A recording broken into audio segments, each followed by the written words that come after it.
Hi everybody, we are on page 29 and some of you, your notebooks are almost terrifyingly out of order. So if you are one of those people, take a second right now to make sure that you are on the very next page after 28 and that you're labeling it 29. And today we are finding the percent of a number.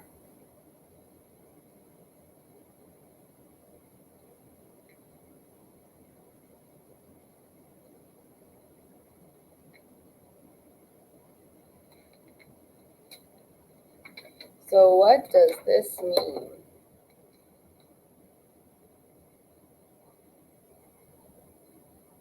Well, let's say, and I use this skill all the time, and I mean all the time when I'm shopping. So if I see that something, I'm going clothes shopping and I see something that I like is 40% off, and maybe it started as $50, I have the whole, the original number, and I want to find out what 40% of the whole is. So I want to know how much this portion or part of the whole is. So here's how I do it, mental math wise. If we think back to writing percents as a fraction, we take the percent and we put it over 100, and that's our fraction. So I start by thinking about, okay, 40% is the same as 40 over 100. I also know that I can find 10%, which would be 10 over 100. And then whatever that is, I can multiply that by 4, because 10 times 4 is 40. This is what I do. So when I find 10% of a number, it's the same as 10 over 100, which is the same as 1 over 10.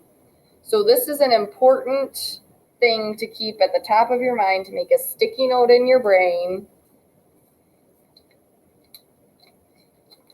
10% is the same as 1/10, which is the same as moving the decimal one place to the left.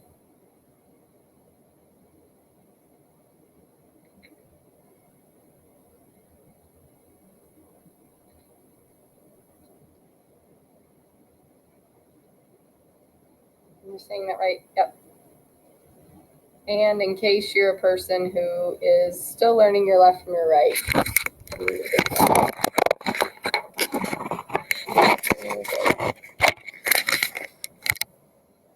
there we go, left like this. So when I think about $50, the whole is $50. So 10% of the whole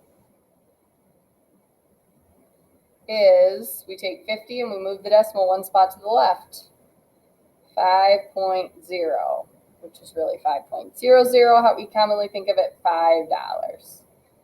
Okay, so now I know that 10% is $5.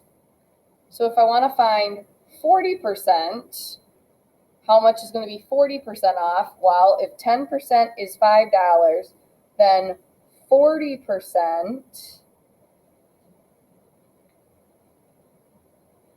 is 10% times 4. 5 plus 5 plus 5 plus 5 is $20. Now, it's important to remember this is a discount, so this is how much I get off. So then I have to turn around and say, all right, 50 minus 20 is $30, and that's what it's going to cost me. Okay? Another time we have to use find the percent of a number is, let's say, like sales tax. We know that sales tax is 6%. So So let's say I buy something for $3 and I want to know how much 6% is. Again, this is the part. This is the whole. So just like we figured out that 10% is 10 over 100, which we can simplify to 1/10, we can do the same thing with 6%. So 6% is the same as 6 over 100, which can be simplified to 3/50ths, but that doesn't really do us a lot of good. But we can use this to figure out what 1% is. 1% is the same as 1 over 100, or 1/100th. So 1% is 1/100th of the whole. So here's another sticky note for your brain, that when you see 1%, it's 1/100th of the whole. So instead of moving the decimal 1 spot to the left, you're moving it 2 spots to the left.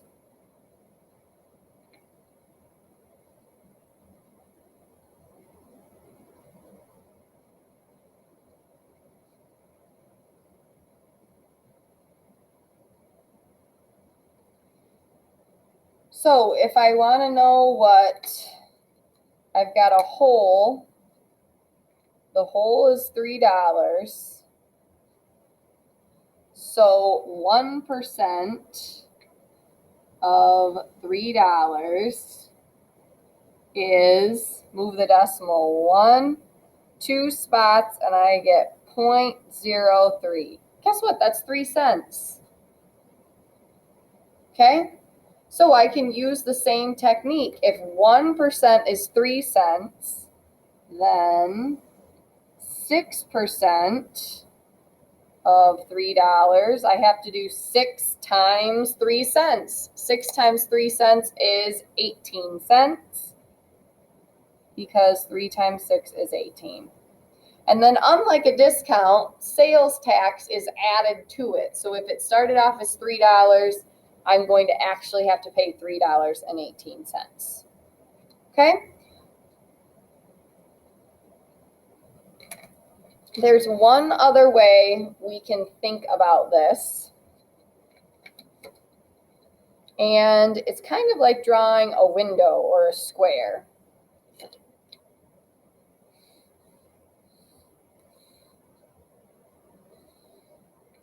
And it's actually kind of like a mini ratio table.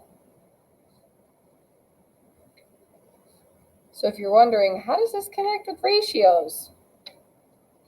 All right, so we make our window pane. Now we know that every percentage, all percentages, can be turned into a fraction by putting them over 100, because percent is per 100. So the percent, put that over 100, and that's as a fraction, right? So when I'm trying to find out what percent of something is, I can take whatever the percentage is and put it over 100.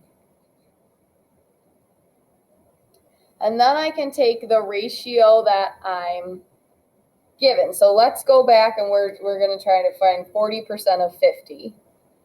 I'm going to put my percentage up here, because 40% is the same as 40 out of 100.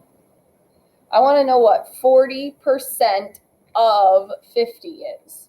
So over here, we have the part over the whole. We're setting this up like a ratio table because these are going to become equivalent ratios. So I want to know 40 over 100 is equivalent to what over 50, because 50 is my whole.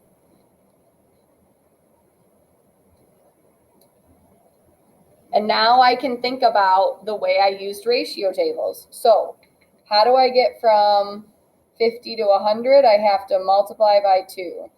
So what do I do to what number do I have to multiply by 2 to get 40? The answer is 20. Let's go back and check our work. Is 40% of 50 $20? It sure is. Let's try this again with the 6% of $3. Okay, so I know my whole is $3. And I know my percentage is 6%. So 6 over 100, because that's always what it's going to be. Put my percentage here as a fraction, whole, and then I'm trying to find the part. This is a little bit trickier because there's no nice, neat number that we can do 3 times something and get 100, or 100 divided by something and get 3. Just doesn't work out quite perfectly. So I need to take another approach, and that is what I'm going to talk about in the next video.